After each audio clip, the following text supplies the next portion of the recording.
У нас в Дилижане в кухне открываешь простой кран, вода течет. Второе место занимает в мире. А первое в Ереване, да? Не, Сан-Франциско. Всем привет, друзья, с вами Ишхан. Прошлое мое видео о городе Ванадзор набрало много просмотров и лайков.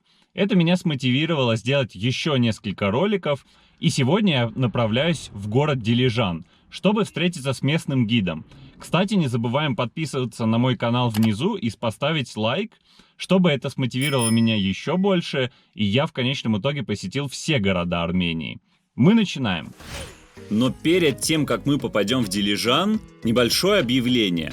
У моего YouTube-канала пока нет рекламодателей и спонсоров. В описании оставлю ссылку для тех, кто захочет поддержать меня донатом. Огромное спасибо всем зрителям, обещаю больше выкладываться и поднимать качество видео. Ну а теперь Дилижан. Сегодня Дилижан – это небольшой зеленый город-курорт с населением всего 17 тысяч человек. Жизнь здесь очень спокойная. В отличие от Ванадзора, о котором я снимал прошлый ролик, в Дилижан едет много туристов. Здесь много хороших ресторанов и гостиниц. Вокруг города располагается национальный парк площадью 40 тысяч гектаров, где много красивых достопримечательностей. Также недавно Дилижан стал образовательным центром. В 2014 году в городе была открыта большая международная школа UWC Дилижан. К ней мы вернемся позже. Показать город мне любезно предложил коренной житель Дилижана Артур Казарян. Он является основателем Центра сотрудничества молодежи Дилижана, цель которого – помочь молодежи в разных аспектах жизни – трудоустройстве, образовании и многом другом. Они также разработали интересный городской тур по Дилижану для туристов, который я решил опробовать сам. Բարի գալուս Դիլիջան, մենք գտնվում ենք քաղաքի աշխարհագրական կենտրոնում, այսպես ասած։ Այստեղ մեր հիմնական հանգույցն է, որը տեղացիները ռուսերեն լեզվով կալցևո են ասում։ Եվ այստեղ ունենք արհեստական լիճ, որը արդեն մոտավորապես 70-80 տարի զարդարում է Դիլիջանի նախկինում հին նկարներում, հետագայում ցույց կտամ։ Այստեղ եղել է ֆուտբոլ դաշտ 70-80-ական թվականների բնակիչները այստեղ շատ սիրել են լուսանկարվել, որովհետև լճից այն կողմ ձախ կողմում գտնվել է քաղաքի ավտոկայարանը։ Մենք ընտանիքով միշտ Թբիլիսի ենք գնում, Թիֆլիս ենք գնում, որովհետև իմ տատիկ-պապիկը այնտեղ էին ապրում։ Ու ես հիշում եմ առավոտյան մինչև 8:30 մեքենաների շարժվելը մարդիկ այստեղ զբոսնում էին։ Իսկ Արտուր ջան, հիմա տենց չի, հա, տենց, այսինքն մի քիչ լիճը, քանի որ մեծ ներդրումներ է պահանջում լճի պահպանումը, վերակառուցումը, անցյալ տարվանից հետաքրքիր բան արեցին, լճի մեջ ձուկ սկսեցին պահել եւ ձմռանն էլ ձկները մնացին, լիճը թեպետ մի փոքր սառեց եւ այլն, բայց այդ մամրակալումը, կեղտոտումը բրծավ, այ հիմի լճում շատ ձուկ կա։ Արդեն 9 տարի տեղադրված է Միմինո արձանախումբը։ Այստեղ ներկայացված են Միմինո հայ-վրացական կատակերգության ուրեմն հերոսները, որը խորհրդային ժամանակաշրջանում Դանելիայի ռեժիսոր Դանելիայի կողմից նկարահանված լավագույն ֆիլմերից մեկն է եւ այն խորհրդանշում է հայ-վրացական բարեկամությունը։ Ինչով է այն կապված Դիլիջանի հետ, որովհետեւ ֆիլմում Ֆրունզիկ Մկրտչյանի դերակատարը Խաչիկյանը հենց ծնունդով դիլիջանցի է։ Եվ ֆիլմի ընթացքում նա պատմում է Դիլիջանի ջրի մասին, գովերգում է եւ ասում, որ Դիլիջանի ջուրը աշխարհում երկրորդ լավագույնն է համարվում։ Կիկաբիցեն է Մհեր Մկրտչյանը եւ Լեոնովը, երեք դերակատարները ֆիլմի։ Այսպես տարածքը դարձել է շատ զբոսաշրջային վայր։ Իսկ երբ է հիմնադրվել քաղաքը? Ուրեմն քաղաքի հիմնադրման հետ կապված հետաքրքիր տարբերակներ եւ կան պատմություններ կան։ Քաղաքը այս տարածքը բնակատեղի եղել է շատ վաղուց։ Թվագրված առաջի թվագրությունը 1666 թվականին է որպես փաստ ուրեմն գրանցված ֆրանսիացի ճանապարհորդ Ժան Շարդենը, ով իր կովկասյան անդրկովկասյան շրջագայության ընթացքում եղել է նաև Դիլիջանում, հետագա իր գրություններում հիշատակել է Դիլիջանը որպես բնակատեղի ու որպես սկիզբ, որովհետև այսօր քաղաքի տոն է նշվում, քաղաքի տարեդարձ եւ այլն, հենց այդ թվականն են որպես հիմք վերցնում դրանից հետո։ Տեսեք, Դիլիջանը մի քանի փոքրիկ բնակավայրերի համախմբում է։ Այստեղ, քանի որ քաղաքը ցրված է, ինքը այսպես կենտրոնացված դաշտավայրային հարթ տարածքում չէ, հա, շատ Ինքը ոնց որ Mercedes-ի լոգոն, չէ՞, սենց 3 բան, չէ։ Մոտարապես ուրեմն Դիլիջանի անվան հետ կապված որպես Դիլիջան, հա, կան մի քանի ժողովրդական պատմություններ, որոնցից մեկը մի հովիվ է եղել Դիլի անունով, ով սիրահարված է եղել տեղի իշխանի աղջկան եւ իշխանը դեմ է եղել այդ հարաբերություններին եւ հրամայել է կորցնել այդ Դիլի հովին եւ նրա մայրը փնտրելով անտառներում կանչելով Դիլիջան, ոնց որ փնտրելով երկար ժամանակ իհարկե չի գտել եւ անտառը բնությունը այդ խիտ անտառը վերցրել է այդ անունը, հա, Դիլիջան։ Նմանատիպ էլի կան մի քանի պատմություններ։ Նախ նշեմ նաև, որ Իրանում, Իրանի հյուսիսում կա մի փոքր քաղաք էլի Դիլիջան անվանումով։ Կա տեսակետ, նաև կապում են սրա հետ։ Կա նաև մի պատմական տարբերակ, որը վերագրվում է 16-րդ դարի առաջին կեսերին եւ կապված է Դիլիջան անունով իշխանի հետ։ Դիլիջան իշխանը թուրք-պարսկական պատերազմի պատճառով գավառի շատ բնակիչների հետ տեղափոխվել է Սևանի մոտ գտնվող Կշլաղ գյուղը։ Դիլիջան իշխանի գոյությունը հաստատված է նրա տապանագրով եւ Գեղարքունի իշխանների ցուցակով։ 38 թվականից Դիլիջան բնակավայրը ստանում է ուրեմն քաղաքի կարգավիճակ, իսկ 1958 թվականից ուրեմն ինքը դառնում է հանրապետական ենթակայության քաղաք։ В советское время Дилижан стал развиваться как город-курорт. Люди приезжали из-за климата, горного воздуха и красивых видов. Широко были известны дом кинематографистов и дом композиторов, куда приезжали отдыхать Чингис Айтматов, Марсель Марсо, Арам Хачатурян, Мартирос Сарьян, Дмитрий Шостакович, Бенджамин Бриттон, Мстислав Ростропович, Александра Пахмутова и другие. В городе находилось несколько туберкулезных здравниц, так как горный воздух сосновых лесов способствует лечению легочных заболеваний. На данный момент туберкулезные пансионаты не действуют. В доме кинематографистов находится военно-спортивный лицей имени Монте Мелконяна, а дом композиторов действует до сих пор и принадлежит Союзу композиторов. В Дилижане также находился знаменитый театр, один из первых в Армении. Была развита промышленность, самый большой завод «Импульс» выпускал запчасти для средств связи. На нем работало около 3000 горожан. После 90-х годов, как я уже сказал, город стал образовательным центром. Новая международная школа UWC Дилижан входит в сеть школ-пансионов United World Colleges по всему миру. Их цель – объединение людей, наций и культур во имя мирного и стабильного будущего. Сейчас действует 18 колледжей, Дилижанский является единственным на постсоветском пространстве. Остальные находятся в Азии, Африке, Америке и в Европе. Прошлой зимой я был внутри колледжа. Это современный большой комплекс, где учатся около 200 ребят 16-18 лет со всего мира. Обучение проходит на английском языке 2 года, после чего ребята могут поступить в самые престижные университеты мира. Я поинтересовался у Артура, как создание колледжа повлияло на Дилижан.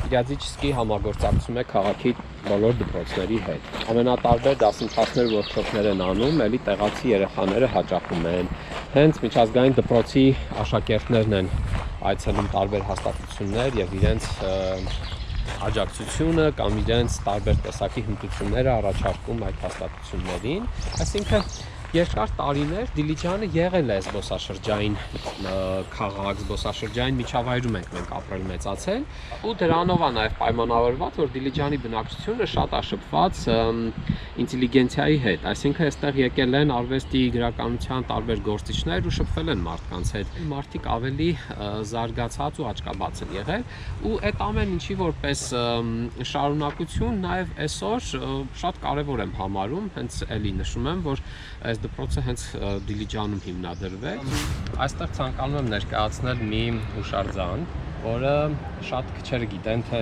ինչ է խորհրդանշում։ Հուշարձանը խորհրդանշում է խորհրդային սոցիալիստական հանրապետությունների 50-ամյակը, այսինքն խորհրդային կարգերի հաստատման 50-ամյակը։ Տարիների ընթացքում հուշարձանը այո դարձել է Դիլիջանի խորհրդանիշը, որովհետև Դիլիջան հանքային ջրերի ուրեմն արտադրանքի վրա կամ տեղական թերթի կամ այլ հետաքրքիր ուրեմն ապրանքների վրա հաճախակի կարելի է տեսնել այս արձանը։ Մեկ էլ այստեղ արդեն ուզում եմ խոսել դիլիջանյան աստիճանների մասին։ Դիլիջանում ունենք տարբեր հարթություններ, այսինքն եթե ինչ-որ մի բլուր կամ սար ենք բարձրանում, այս չես կարող միանգամից բարձրանալ, հա մեքենայով մանավանդ ունենք տարբեր հարթություններ եւ այդ հարթությունները հետիոտների համար կապելու ամենահարմար միջոցը դա աստիճաններն են։ Ունենք հին Դիլիջան պատմամշակութային ուրեմն թաղամասում,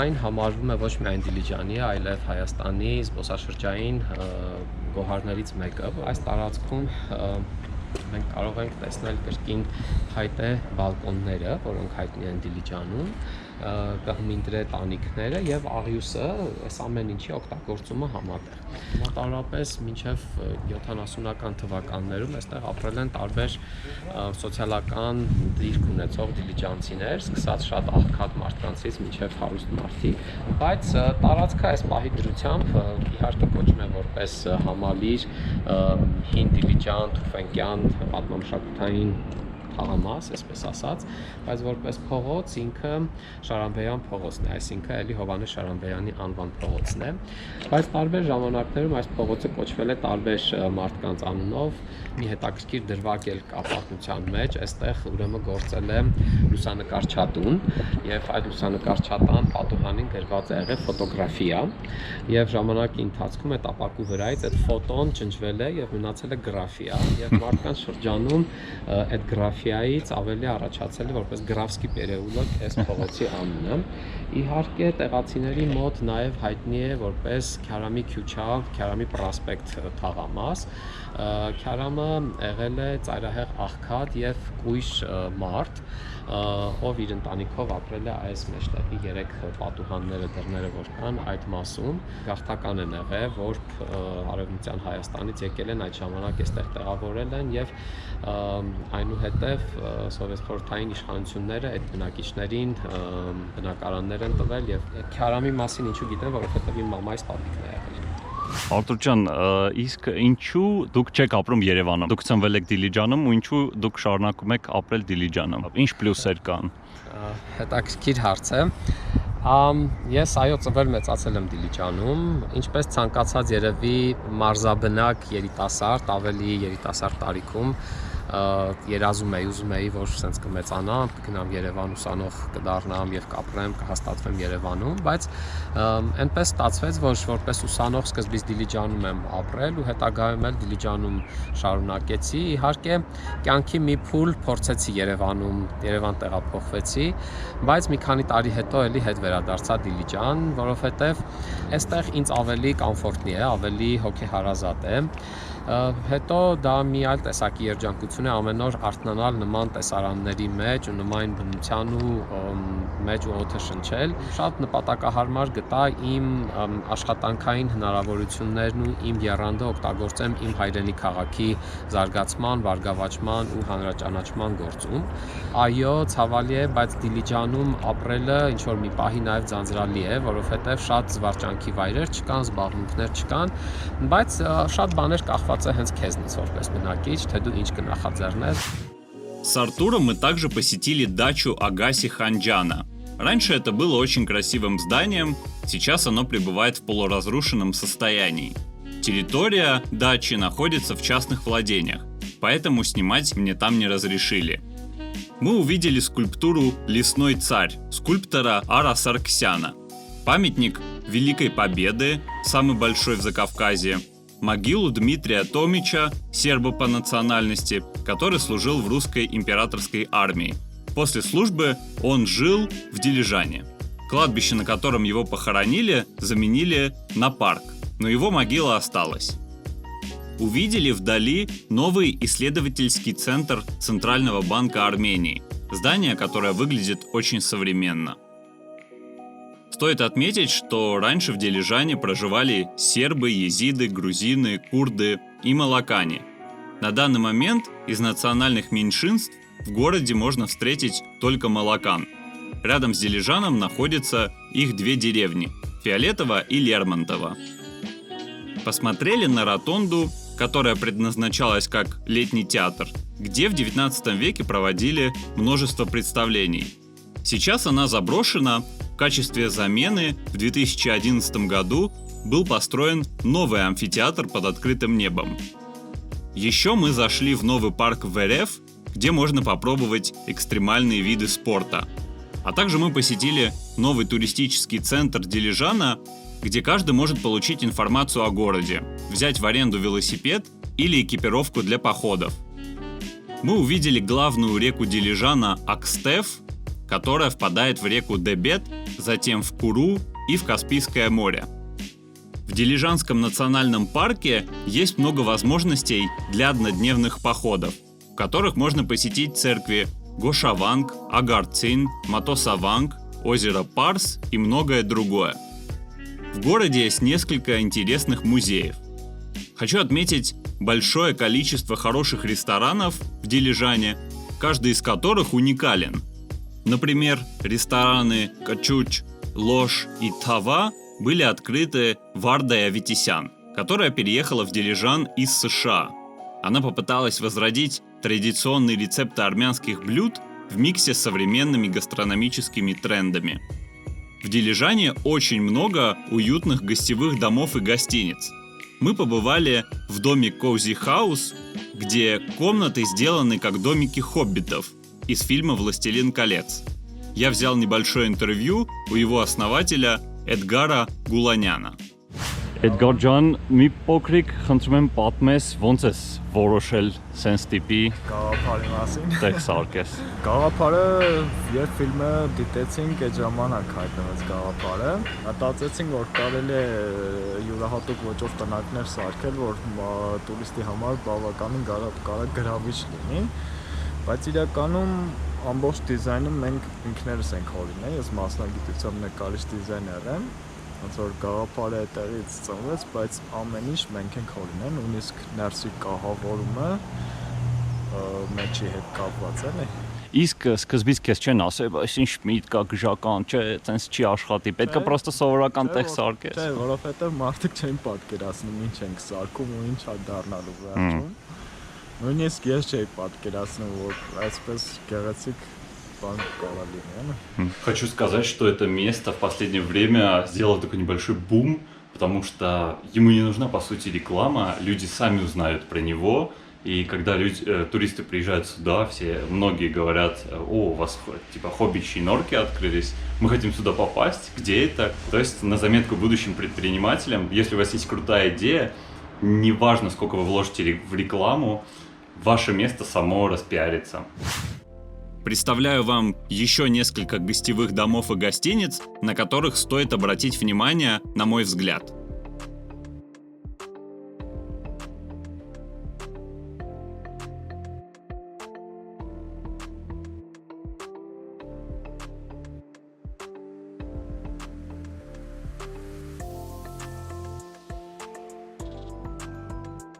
В Дилижанском национальном парке обитают медведи, волки, лесные кошки и кабаны. До 20 века здесь было много оленей.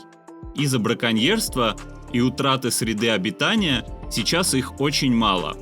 Их содержат в специальном питомнике недалеко от города, который я также посетил. Очень важно добавить, что есть несколько проектов в Дилижане по застройке новых кварталов. Один из них, проект Дилижан Residence, делают репатрианты из Москвы, который должен быть готов в 2022 году. Помимо жилья в комплексе будет спа, ресторан, библиотека, офисы, коворкинг и другое. Честно сказать, не верится, что в городе Дилижан будет подобный проект. На мой взгляд, Дилижан – это один из самых интересных городов в Армении, у которого есть большое будущее. В отличие от других, здесь на глаза попадается мало советских заброшенных зданий. Все дома одноэтажные, у города очень хорошее расположение, поэтому все выглядит очень атмосферно.